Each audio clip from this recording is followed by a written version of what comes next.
एक कमरा जो 20 सालों से बंद था, लेकिन एक रात उसके अंदर से किसी के चलने की आवाज़ आने लगी।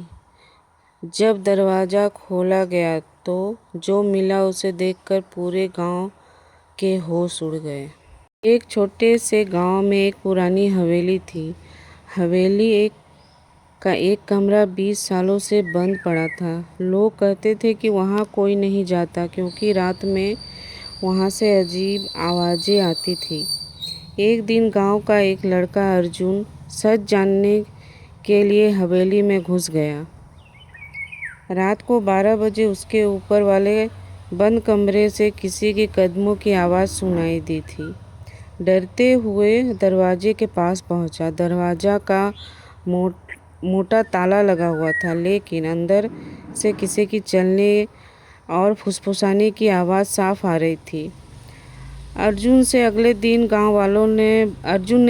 गांव वालों को बुलाया, लेकिन गांव वालों ने कहा कि हम लोग नहीं जा सकते हैं, हम लोगों को डर लगता है। तो अर्जुन ने कहा कि दिन में चलते हैं, अगर रात में आप लोगों को डर लगता है तो दिन में चलते हैं, लेकिन दरवाज़ा के अंदर कौन है ये जानना ज़रूरी है। तो दरवाजे का जो बड़ा सा ताला था उस ताले को तोड़ा गया। दरवाज़ा खोलने के बाद सब हैरान रह गए। कमरे में कोई इंसान नहीं था, लेकिन कमरे के बीचों बीच एक पुरानी डायरी रखी थी।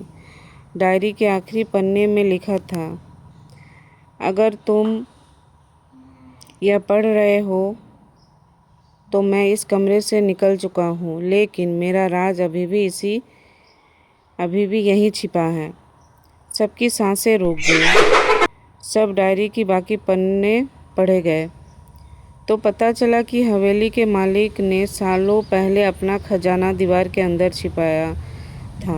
गांव वालों ने दीवार तोड़ी और सचमुच वहां सोने चांदी से भरा एक संदूक मिला। लेकिन सबसे डरावनी बात यह थी कि डायरी का आखिरी पन्ना बिल्कुल नया था, जैसे किसी ने उसे सिर्फ एक रात पहले ही लिखा हो।